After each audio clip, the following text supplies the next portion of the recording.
Assalamualaikum warahmatullahi wabarakatuh. Nabi Muhammad SAW hidup dalam masyarakat plural dan multi agama. Makanya, dalam proses menyebarkan agama Islam, beliau memiliki strategi untuk merebut hati mereka. Namun, jika dilihat dari banyaknya orang yang beragama selain Islam, Nabi Muhammad SAW rupanya pernah memberikan pujian kepada mereka yang non-muslim. Siapa sajakah mereka? Dan inilah 3 orang non-muslim yang mendapatkan pujian dari Nabi SAW.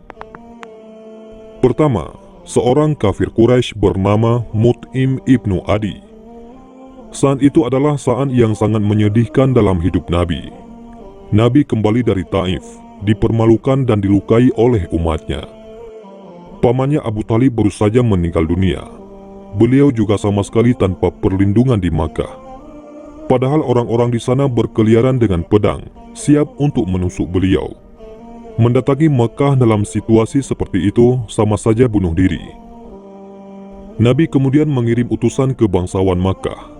Beliau meminta perlindungan mereka. Namun, hanya satu orang yang menjawab panggilan Nabi SAW, yakni seorang kafir Quraisy bernama Mut'im ibnu Adi. Ketika mendengar bahwa Nabi meminta perlindungannya, dia langsung memberikan respon. Mut'im memerintahkan anak-anaknya untuk memberikan penjagaan dan perlindungan kepada Nabi Muhammad. Nabi kemudian berjalan ke Makkah, diapit dari semua sisi oleh Mut'im dan putra-putranya. Semuanya membawa senjata.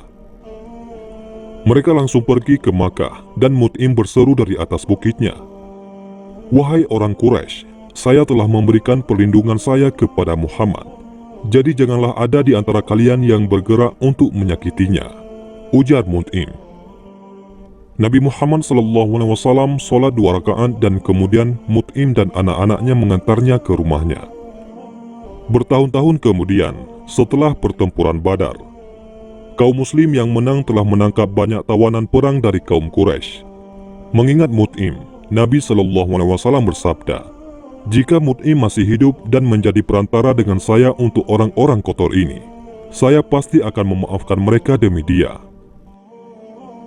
Orang kedua yang mendapatkan pujian dari Nabi SAW, yaitu Mukhairik, seorang rabbi Yahudi. Di tahun ketiga setelah Hijriah, kaum muslim mendapat kabar bahwa pasukan besar Quraisy akan datang menyerang. Kaum muslim pun pergi ke Gunung Uhud untuk menunggu kedatangan musuh mereka. Tapi mereka berada dalam kesulitan yang serius karena kalah jumlah. Kaum Yahudi Madinah memiliki perjanjian dengan Muslim untuk membela mereka jika Madinah diserang. Tapi tidak satupun dari mereka yang mau menepati perjanjian itu, kecuali satu orang, yakni Mukhairik. Mukhairik menurut riwayat Ibnu Ishaq, pada awalnya mendesak orang-orang dari sukunya untuk membantu Nabi dan mengingatkan mereka tentang perjanjian. Tapi sayangnya tidak ada satupun orang Yahudi kecuali dirinya yang menepati perjanjian itu. Kemudian dia mengambil pedang dan perlengkapannya bersiap untuk pergi. Mukhairik berkata, "Jika aku terbunuh, maka hartaku akan menjadi milik Muhammad dan dia bisa melakukan apapun yang dia mau," kata Mukhairik. Kemudian dia pergi ke Uhud dan bertempur sampai dia terbunuh. Nabi SAW berkata tentang dia, "Mukhairik adalah yang terbaik dari orang Yahudi." Dan orang ketiga yang mendapatkan pujian dari Nabi SAW, yaitu raja beragama Kristen, yakni Raja Najasyi. Kaum muslim di Makkah sedang dianiaya, dipenjara dan disiksa. Allah Subhanahu wa Ta'ala tidak memberi mereka izin untuk melawan. Dan bagaimanapun, jumlah mereka sangat sedikit, sehingga jika melawan akan berarti kepunahan total umat Islam. Selama ini, Nabi memberikan izin kepada sebagian umat Islam untuk mengungsi dari Mekah. Tapi kemana mereka akan pergi? Nabi hanya menyarankan satu nama, yaitu Najasyi. Najasyi adalah gelar Raja Abyssinia.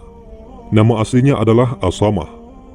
Nabi tahu bahwa Asamah adalah seorang penguasa yang adil, yang tidak akan menyalahkan rakyatnya. Jadi dia mengizinkan beberapa pengikutnya untuk mencari suaka di Abyssinia, yaitu di Ethiopia.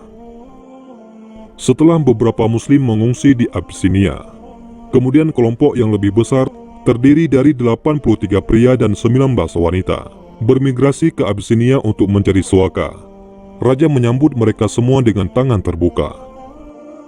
Ketika orang Quraisy mengirim utusan untuk menghasutnya melawan Muslim, ia memanggil orang Muslim ke istananya dan mendengarkan cerita mereka serta cerita orang Quraisy. Orang Quraisy mengirim 2 utusan, memberikan mereka hadiah mahal untuk raja, dan memerintahkan mereka untuk meyakinkan raja agar mengusir Muslim dari kerajaannya. Ketika An-Najasyi mengetahui tentang keindahan agama Islam, dia mengambilkan hadiah dari para delegasi dan menyatakan kepada mereka dengan tegas bahwa dia tidak bersedia mengusir tamu terhormatnya. Najasyi kemudian menjadi seorang Muslim, tetapi sebelum dia memiliki pengetahuan tentang Islam, Nabi memilih dia daripada semua pemimpin dan raja lainnya, dan mempercayakan umat Islam untuk merawatnya. Ketika Najasyi meninggal, Nabi Muhammad dan para sahabatnya berdoa untuk dimakamkan di Absentia atas dia. Nabi berkata, "Hari ini seorang soleh dari Ethiopia telah meninggal."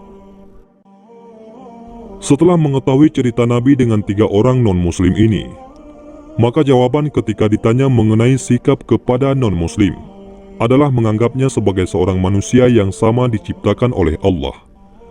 Maka teruslah berbuat baik untuk mendapatkan keridhaan Allah Subhanahu wa Ta'ala. Itulah 3 orang non-muslim yang mendapatkan pujian oleh Nabi Muhammad SAW. Sudah jelas dari cerita tersebut, Nabi Muhammad SAW memberikan perlakuan yang sama seperti manusia yang beragama sama dengannya.